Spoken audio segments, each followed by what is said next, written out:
नमस्कार. मी प्राध्यापक तुकाराम सोलापुरे, लक्ष करिअर इन्स्टिट्यूट बार्शीच्या डिजिटल यूट्यूब चॅनलवर आपले सहर्ष स्वागत करत आहे. मित्रांनो, काल 27 जून रोजी विविध टी व्ही चॅनल असतील, सोशल मीडिया असेल, या माध्यमातून TET परीक्षेचा 28 जूनचा पेपर फुटला अशा विविध स्वरूपाच्या बातम्या, यूट्यूबवर क्लिप, त्याचबरोबर वेगवेगळ्या स्वरूपाचे कार्टून प्रसिद्ध होऊ लागले. आणि अशा वेळेस ह्या विघ्नसंतोषी लोकांनी पुन्हा एकदा या परीक्षेमध्ये डिस्टर्ब आणण्याचा प्रयत्न केला. मग तरीही लक्षात ठेवा मित्रांनो, आता हे आपल्याला परीक्षा तर देणं बंधनकारक आहे. मग जी घटना घडायची ती घडून गेली. आता अशा व्हिडिओ क्लिप आहेत किंवा अशा घटना आहेत, त्याला ऐकण्यासाठी, वाचण्यासाठी वेळ न घालवता आपल्याला ही परीक्षा देणं बंधनकारक आहे. अशा वेळेस पुढं काय करणं गरजेचं आहे हे मी या व्हिडिओच्या माध्यमातून सांगण्याचा आपल्याला प्रयत्न करतो. कारण आपल्या व्हिडिओमध्ये आपण ज्या पद्धतीनं समस्या सांगतो त्याच पद्धतीनं उपायसुद्धा सांगण्याचा मी प्रयत्न करत असतो. मित्रांनो, लक्षात ठेवा, ज्या पद्धतीनं नीटचा पेपर फुटला आणि नीटचा पेपर फुटल्यानंतर 10 दिवसानं कळलं की तो पेपर फुटला होता आणि जवळजवळ 12 मेला NTA जाहीर केलं की सदरची परीक्षा रद्द करण्यात येत आहे म्हणून. आपला जो पेपर आहे तो आणखी झालेला नव्हता आणि महाराष्ट्र राज्य परीक्षा परिषदेनं हा पेपर फुटलेला आहे असं 27 जून रोजी जाहीर केलेलं आहे.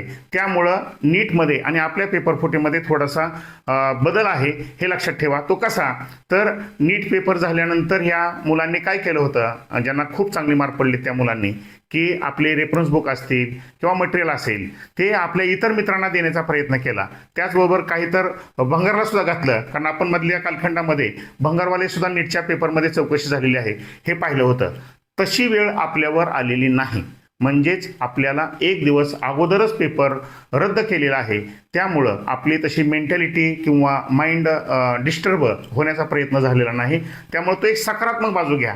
दुसरा महत्त्वाचा मुद्दा असा आहे की आपल्याला लक्षात ठेवा, ही जी परीक्षा आहे ही परीक्षा 28 जूनला म्हणजे आज होणार होती. मग अशा वेळेस आपली जी तयारी आहे ती तयारीला मधात कुठंही खंड पडलेला नाही.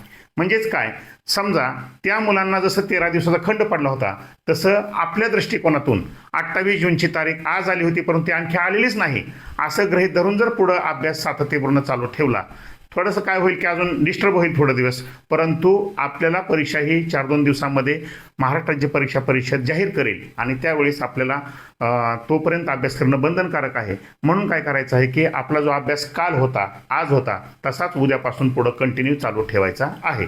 त्यानंतरचा महत्त्वाचा मुद्दा येतो की आपल्याला ही परीक्षा जर झाली असती समजा आज आणि पुन्हा जर जाहीर केलं असतं तर बऱ्याच लोकांचा टाईम, मनी, एनर्जी वाया गेलेली दिसली असती. तसं आपल्याला झालेलं नाही. का, तर कालच रद्द झाल्यामुळं आपलं लक्षात ठेव की परीक्षेला जाता आलेलं नाही आणि ज्यासाठी जो जाण्यासाठी खर्च होणार होता. मग आता जे परमनंट शिक्षक आहेत त्यांना ह्याचं काय नसतंय, परंतु काही विद्यार्थी असे असतात की ते सुशिक्षित बेरोजगार असतात. मग अशा वेळेस काय केलं जातं की त्यांना जो काही थोडाफार 100-500-1000 रुपये खर्च येईल तो त्यांचा वाचण्याचा प्रयत्न झालेला आहे. आता सगळ्यात महत्त्वाचा मुद्दा काय, तर हा पेपर फुटलेला आहे हे महाराष्ट्र राज्य परीक्षा परिषदेनं काल डिक्लेअर केलं. ते कशावरून, तर त्यांनी काही व्हॉट्सअप असेल किंवा टेलिग्राम चॅनल असेल या माध्यमातून जो काही पेपर बघितला आणि त्याच्यामध्ये आणि ह्यांनी काढलेल्या पेपरमध्ये बहुतांश साम्यता आहे असं सांगितलं होतं.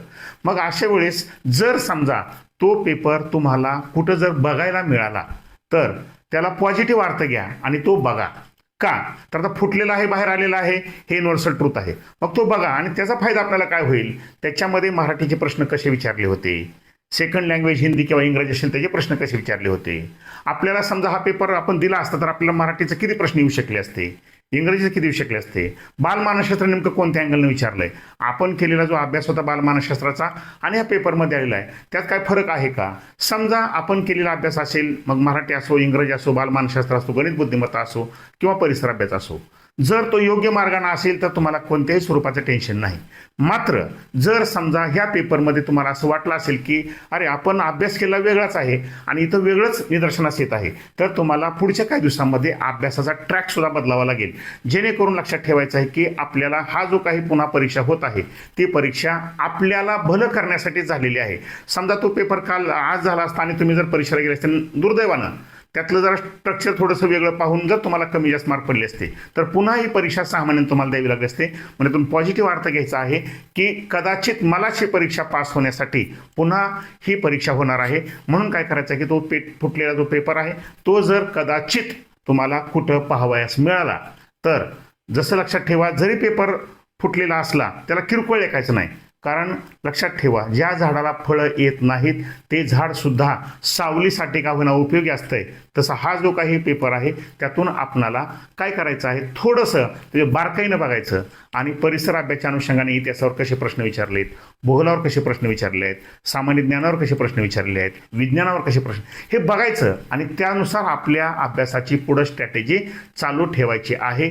जेणेकरून काही जरी झालं तरी येणारी ही जी परीक्षा आहे ते आपल्याला क्वालिफाय झालंच पाहिजे. कारण माननीय सर्वोच्च न्यायालयानं आपल्याला 1 सप्टेंबर 2028 पर्यंत ही परीक्षा उत्तीर्ण होणं बंधनकारक केलेलं आहे. त्यामुळे बहुतांश शिक्षकांनी ही परीक्षा सिरियस घेतली होती, अभ्यासही खूप चांगला केला होता. परंतु आपल्या दृष्टिकोनातून ही 28 तारीख आणखी आलेलीच नाही असं गृहीत धरून काय करायचं आहे, पुढं तयारी करायची आहे. मग कदाचित हा पेपर लक्षात ठेवा 12 जुलैला तर होणार नाही, कारण 12 जुलैला MPSCची ग्रुप सीची मुख्य परीक्षा आहे. त्यामुळं त्या मागं पुढं गृहीत धरायचं की 12 7 19 जुलैला होऊ शकतो किंवा त्याच्या अगोदरच्या 7 दिवस अगोदर रविवारी होऊ शकतो असं गृहीत धरायचं. साधारणपणे आपल्याकडे 10 दिवस आणखी आहेत असं गृहीत धरून तो जर आपल्याला फुटलेला पेपर कुठं वाचायला पाहायला मिळाला तर त्यातून काही गोष्टी शिकण्याचा प्रयत्न करा आणि तेथून पुढे आपली जी तयारी आहे पुढच्या 10 दिवसामध्ये थोडासा ट्रॅक बदलून, जर योग्य मार्गाने असेल तर काही गरज नाही, परंतु थोडासा ट्रॅक बदलून जर आपल्याला आणखी त्या ठिकाणी काही 10-5 मार्क वाढवता येत असतील तर ती वाढवण्याचा प्रयत्न करा. लक्षात ठेवा, अशा नकारात्मक बातम्या ह्या अनेक माध्यमातून आपल्याला ऐकायला मिळतात, त्यातूनही काही सकारात्मक गोष्टी घेऊन आपली पुढे जाण्याची प्रवृत्ती अशीच ठेवायची आहे. व्हिडिओ जर आवडला असेल तर लाईक करा, शेअर करा, सबस्क्राईब करा.